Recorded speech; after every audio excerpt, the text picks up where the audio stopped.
తుఫాను ప్రభావం ఉమ్మడి తూర్పుగోదావరి జిల్లాలో కాకినాడ జిల్లా అంబేద్కర్ కోనసీమ జిల్లాలపై తీవ్ర స్థాయిలో పడనుంది. ప్రస్తుతానికి అంబేద్కర్ కోనసీమ జిల్లాలో ఎటువంటి ప్రభావం ఉంటుందనే అంశం వివరించేందుకు అమలాపురం ఎంపీ హరీష్ మనతో పాటు ఉన్నారు. చెప్పండి, ఈ తుఫాను ప్రభావం ఏ స్థాయిలో ఉండబోతుంది, అసలు ఎలాంటి పరిస్థితులు ఉన్నాయి? అంటే సార్, ఇప్పుడైతే మాత్రం ప్రస్తుతానికి మనం చూస్తుంటే ఈ తుఫాన్ ఇప్పటిదాకా మనకు వచ్చిన సమాచారం ప్రకారం రేపు రాత్రి సుమారు ఈరోజు మధ్యాహ్నం నుంచి ఇప్పటి నుంచి కూడా చాలా వరకు వర్షాలు ఎక్కువ వర్షం ఉంటుంది. దాని తర్వాత రేపు రాత్రి నుంచి దీని ప్రభావం ఎక్కువ చూపిస్తుంది. ఇప్పుడు దాకా ఏంటంటే ఇది ఇంకా సముద్రం తీరంలోనే ఉన్న సమయం కావాలి. దీని ఫోర్కాస్ట్ ఏంటంటే అన్ని వైపుల నుంచి మనం తీసుకుంటాం. చాలా వరకు ఏమవుతుందంటే ఈ సముద్ర తీరంలో ఉన్నప్పుడు కొన్నిసార్లు ఈ ట్రెజెక్టరీ ఇంకో వైపు మారచ్చు. ఇప్పుడు వరకు ఉన్న మాకు సమాచారం ఏంటంటే ఇది మన తాళరేవు మండలంలోని గాడిమోగ సైడు, మల్లవరం సైడు అక్కడ వచ్చే అవకాశాలు ఎక్కువ ఉన్నాయన్నారు. అది కాకపోతే మళ్ళీ కొంచెం ఇటువైపు బిఆర్ అంబేద్కర్ కోనసీమ జిల్లా వైపు రాజోలు వైపు వెళ్ళే అవకాశాలు ఉన్నాయి. కానీ వీటి సోషల్ మీడియాలో వస్తున్నాయి అనేక సందర్భాల్లో. మేము అంటుంది ఏంటంటే మేము ప్రభుత్వం అన్ని విధానంగా దీన్ని అన్ని వైపుల నుంచి ఇన్ఫర్మేషన్ సేకరించుకుని దీని గురించి వాళ్ళు ఫోర్కాస్ట్ గురించి తెలియపరుస్తున్నారు. దాన్ని ఒక్కటినే నమ్మమని నేను కూడా ప్రజలందరినీ కోరుతున్నాను. అదేవిధంగా ప్రభుత్వం కూడా తీసుకున్న చర్యలు మీరు చూశారు.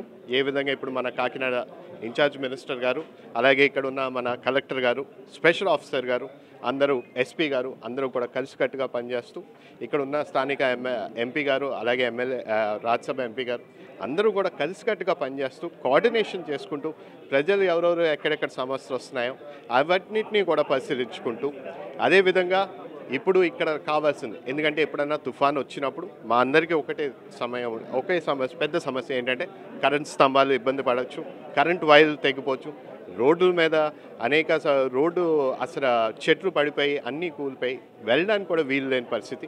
సో అలాంటి వాటికి ప్రిపేర్డ్నెస్ మనం తీసుకున్నాం. ఎలాగా మన ముఖ్యమంత్రి గారి ఆదేశాల మేరకు ఈరోజు ఈ రోడ్లు ఏమైనా ఇబ్బంది వస్తే వాటి మీద చెట్లు అన్నీ తీయడానికి కూడా అనేక ఇప్పుడు జేసీబీలు ఏర్పాటు చేసుకున్నాం, అంబులెన్స్లు ఏర్పాటు చేసుకున్నాం. అదేవిధంగా కరెంట్ స్తంభాలని కూడా అవి కూడా ఏర్పాటు చేసుకోవడం జరిగింది. అలాగే మెడికల్ యాజ్ వెల్ యాజ్ వీళ్ళందరికీ కూడా మెడికల్ క్యాంప్స్ హాస్టల్స్ అన్నిటినీ కూడా ఏర్పాటు చేసుకుని దీనికి పూర్తిగా మేమందరం కూడా రెడీగా ఉన్నాం. తీరం దాటే సమయంలో ఎటువంటి పరిస్థితులు ఉండబోతున్నాయి? ఈదురుగాలులు కానీ ఎలా? అంటే ఇప్పుడు ప్రస్తుతానికి అయితే మాత్రం తీరం వచ్చిన తర్వాత మాకు చెప్పడం వరకు అయితే 90 నుంచి 100 వేగంతో రాబోతుందని చెప్పి కూడా వాళ్ళు అనడం జరిగింది. కానీ ఇప్పుడు దాని గురించి ఇంకా రాత్రికల్లా దాన్ని ఏ విధంగా మారుతుంది అనేది మనం అందుబాటు చేసుకోవాలి. కానీ మేము అన్ని విధానంగా ప్రిపేర్డ్ అయి ఉన్నాం ప్రభుత్వం. అది మాత్రం మీ అందరికీ తెలియపరచాలి. ఎంత స్పీడ్ అయినా సరే అక్కడ ప్రతి డ్యామేజ్కి ఏ విధంగా మన ఎన్డీఆర్ఎఫ్ ఎస్డీఆర్ఎఫ్ని కూడా ఏర్పాటు చేసుకోవడం జరిగింది. అన్నిటినీ కూడా మనము బాధ్యత తీసుకుని పూర్తి చేస్తాం. ఇది పరిస్థితి ప్రస్తుతానికి అయితే అంటే ఇటు కాకినాడ జిల్లాతో పాటు అంబేద్కర్ కోనసీమ జిల్లాపై కూడా ఈ తుఫాన్ ప్రభావం అయితే మాత్రం పడనుంది.